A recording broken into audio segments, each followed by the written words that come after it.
Hi guys, hari ni saya dengan Syafiq on mission to conquer Bukit Batu Putih, Gopeng.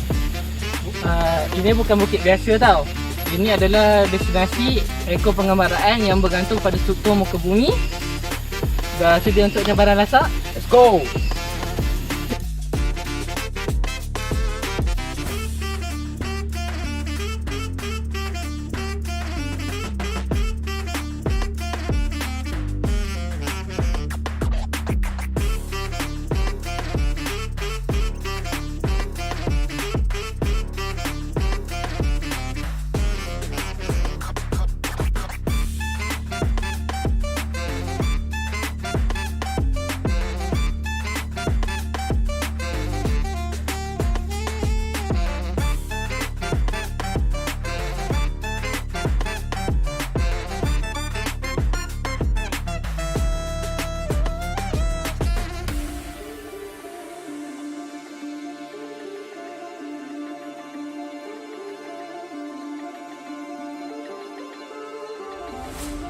Guys, hutan ni memang real, hutan hujan tropika dan angin dia sedap siap. Ini dia elemen biogeometri.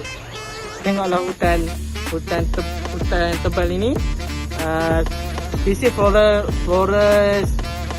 di sini menjadi air filter semula jadi.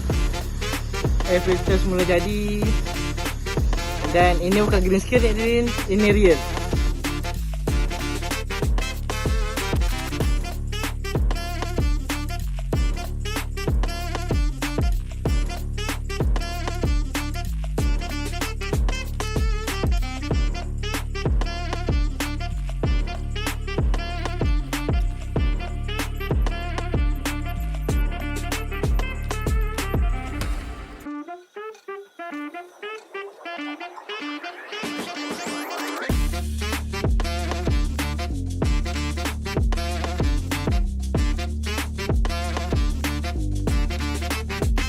Iklim memang menguji, tapi kalau nak senang lebih baik duduk rumah.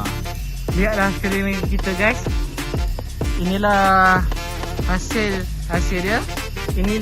Inilah jackpot geomorphology.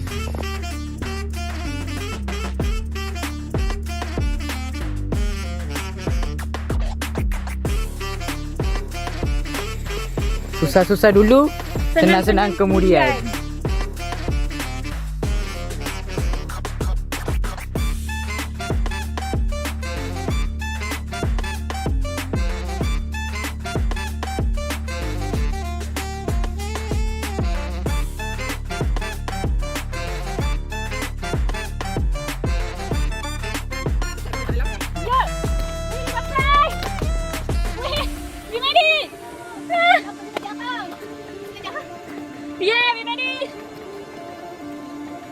Misi berjaya, pemandangan dari puncak Bukit Batu Putih, luasnya pandangan ini rasa berbaloi gila guys.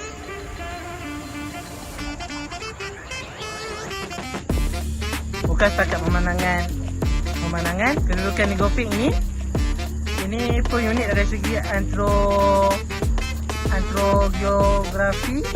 Kita boleh sambung dengan lawatan ke Batam Mekor. Okay guys, apa tunggu lagi? Kalau korang cari adventure tourism yang ada feel, alam semula jali Malaysia yang sebenar. Datanglah ke Bukit Batu Putih. Cabar diri korang dan tengok dah sendiri betapa hebatnya diri korang. Boleh naik atau tak boleh naik. Jumpa lagi di vlog kami yang seterusnya. Bye-bye.